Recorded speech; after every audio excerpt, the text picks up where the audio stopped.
I feel much flattered that Mr. Orr should have thought of making this tape, but it is a difficult matter to decide what to include in it, because at my advanced age, I am 82, no less, it is natural that I should be inclined to dwell on the past, which can, I know, be very tiresome. I hope that what I have thought might be suitable may prove to be so, and if I am occasionally a bit controversial, I rely on our audience to take it in good part. But here is Jack Freestone, who will keep me from slipping. Oh yes, PG. Well, who in your opinion was the greatest singer you ever heard? Well, that's a nice, easy one, to which there is only one answer. It was Melba. Her records do, to some extent, require to be listened to with the ear of faith, and especially to be played at their proper speeds, or keys. I've heard people, some of whom ought to have known better, complained that Melba lacked feeling in her voice, which is the greatest nonsense. For the truth is that she sang with a rare quality of feeling which takes a trained appreciation to perceive. Now, I'd like to repeat that, Jack, and emphasize it. She sang with a rare quality of feeling which it takes a trained appreciation to perceive. I heard her in person many, many times, and she always seemed miraculous. And I have never heard anyone who did actually hear her speak unkindly of her voice.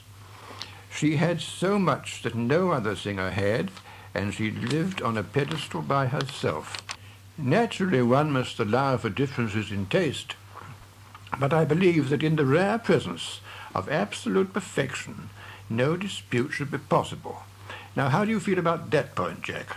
Yes, I agree with you, PG, but I think possibly the point is that some of the earlier records of Melba, tonally, don't do her justice, although they show off her coloratura and her trill and this kind of thing, whereas the later ones, which were made electrically, do show the quality of her voice, but of course by that time she was sufficiently old that she didn't do the coloratura.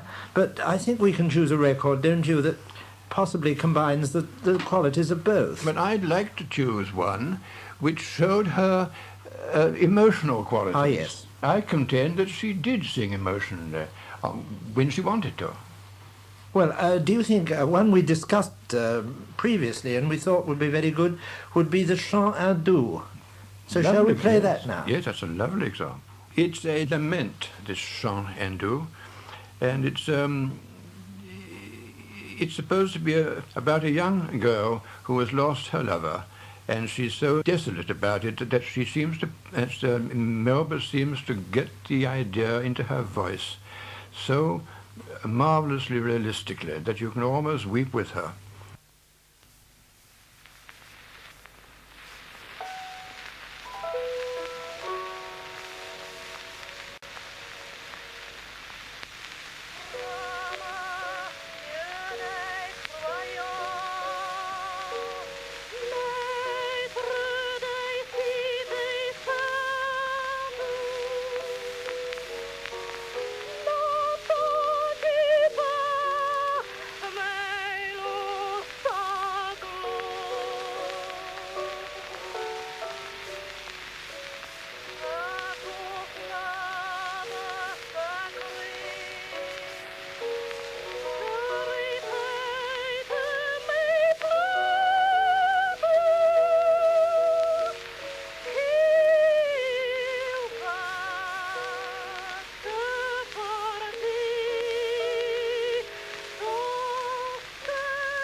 PG, you knew Agnes Nichols very well indeed, I know. And of course you introduced her to the society when she came a few years ago. Would you like to say something about her? Well, I remember the occasion, of course, very well when I introduced her, and I greatly enjoyed it. But I consider her the greatest and most accomplished of all English singers. I knew her very well in later years. In fact, she came down to stay with us at Twynham in 1940. And in her heyday, I heard her very often in opera and concert. We have a record by her of Cowan's In the Mid-Air of Night.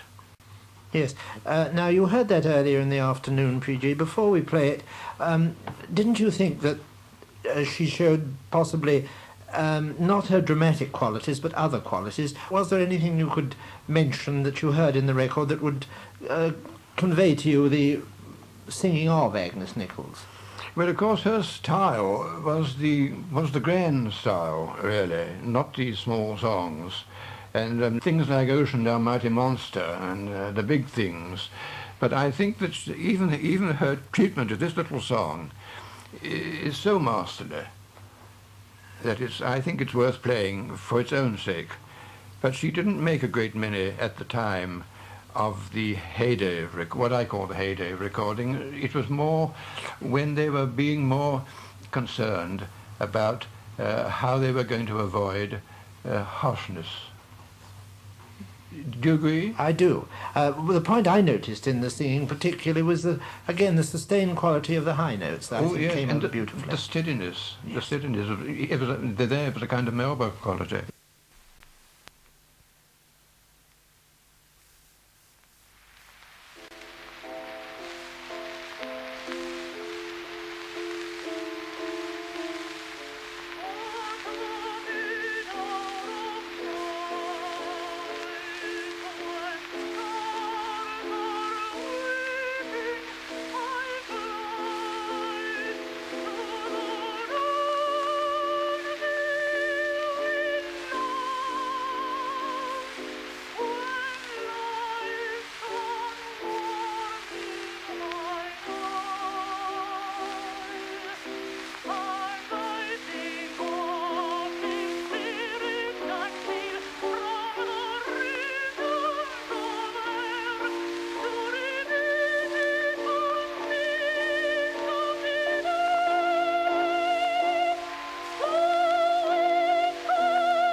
having heard Agnes Nichols, who would you like to mention next? There are so many people you heard, I know. Yes, there are so many.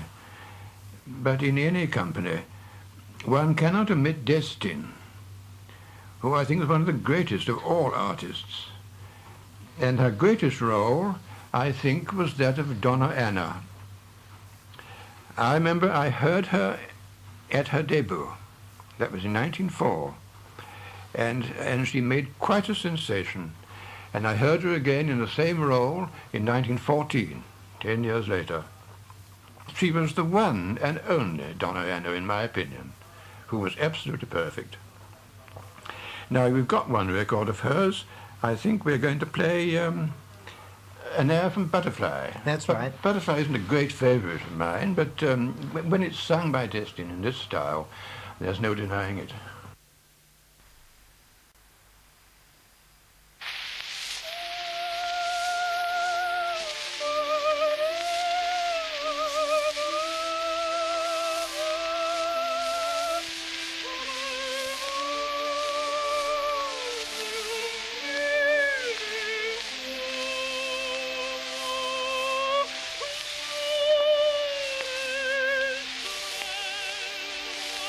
Oh,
Well, of course, that to me was absolutely marvellous, but Destin is my great favourite.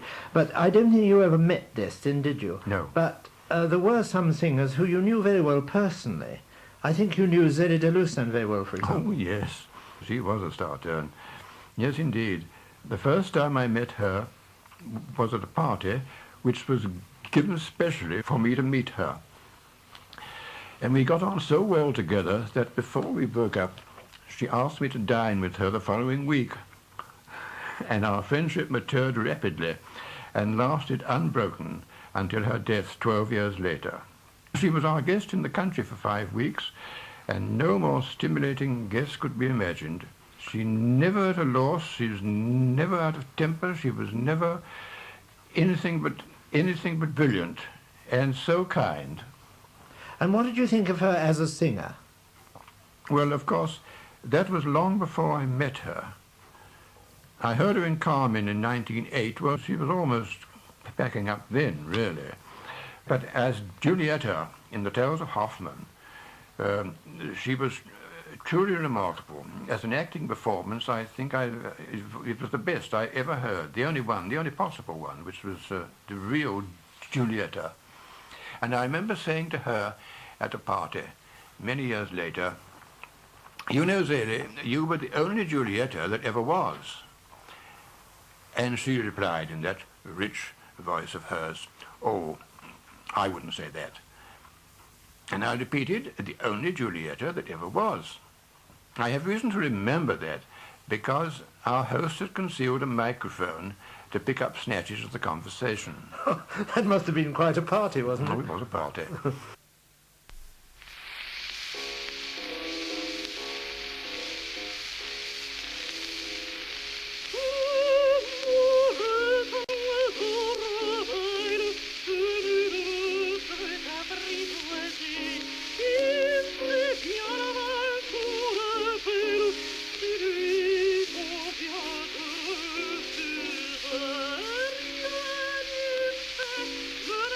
Prière,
I remember at the party, besides Zele, was the Baroness de Bush, who was formerly Pauline Joran of Covent Garden, Julia Nielsen, the incomparable Nell Gwynn, Eva Turner, to whom I am quite devoted, and who comes to Brighton to join me at lunch regularly every year. We must play something of Eva, but before that, did Eva ever mention Gracie Fields to you? Did she ever? Oh, yes. She came down to us once. Oh, but she must look funny over Gracie Fields. She gave an imitation. It was very funny. Well, anyhow, we're going to play Eva's record of Turandot, aren't we? Oh, yes. In Questa Regia. Yes. Do you like that? That'd be lovely.